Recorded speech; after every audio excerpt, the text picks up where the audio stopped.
మన జీవితం అండి దేవునికి ఇచ్చేస్తున్నామంటే బలి ఇచ్చేసాం. నేను సజీవ యాగముగా మీ శరీరంలో దేవునికి అర్పించుకోనండి. అదే పౌలు అన్నాడు, ఇక నువ్వు జీవించేవాడు నేను కాదు, నా జీవితం దేవునిది. అట్లా నిర్ణయం తీసుకోండి, అద్భుతం జీవితంలో చూస్తారు. అంతేకాదు దేవుడికి ఇచ్చింది ఏంటి పోదండి. బైబిల్లో ఇస్సాకు అనే యవనస్తుని చూస్తున్నాం. లేక పుట్టాడు వాగ్దాన పుత్రుడిగా. అతడు ఎంతగా ఆశీర్వదించబడ్డాడంటే అన్యుల దేశంలో కరువు కాలంలో విత్తనం వేసి ఎంత పంట కోసాడు? ఎంత అండి? 30 అతల 100 అంతలు పంట కోసాడు. 100%. దేవుడు అతనికి తోడై ఉన్నాడు కాబట్టి అతడు ఆశీర్వదించబడ్డాడు.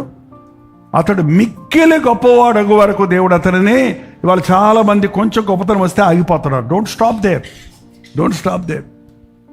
దేవుని ఆశీర్వాదాలు ఆస్తిపాస్తులతో వచ్చాయి కాదు. నీ జీవితంలో ఎంతమందికి నీవు ఆశీర్వాదంగా ఉంటావో, ఎంతమంది నీ వలన ప్రయోజకులు అవుతారో, యోగ్యులు అవుతారో, దీవించబడతారో, అది నీ ఆశీర్వాదానికి సూచన. దేవునికి అప్పగించుకోవటం నేర్చుకోడు. దేవుని వాక్యం ధ్యానించినప్పుడు యెహోవా ధర్మశాస్త్రమందు ఆనందించుచు దివారాత్రములు దానిని ధ్యానించువాడు ధన్యుడు. అట్టివాడు నీటి కాలువ ఓరన నాటబడిన చెట్టు వలె ఉండి ఆకువాడక తన కాలమందు ఫలమిచ్చు చెట్టు వలె ఉండును. అతడు చేయనిది అంతా, అది బిజినెస్ అయినా, అది స్టడీస్ అయినా, అది జాబ్ అయినా, అది తలపెట్టిన పని ఏదైనా విఫలత ఉండదు. You will be successful. ఆ సక్సెస్ కోసమే మనుషుడు ప్రయత్నాలు చేస్తున్నాడు.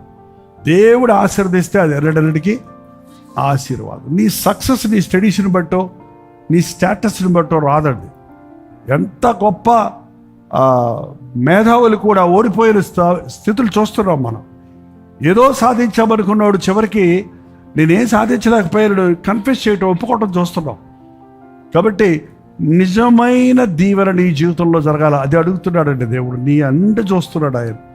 దేవునికి మన ప్రారంభము తెలుసు, మన అంతము తెలుసు. అది నువ్వు తెలుసుకోగలిగితే, if you catch up, then you will be blessed. Hallelujah.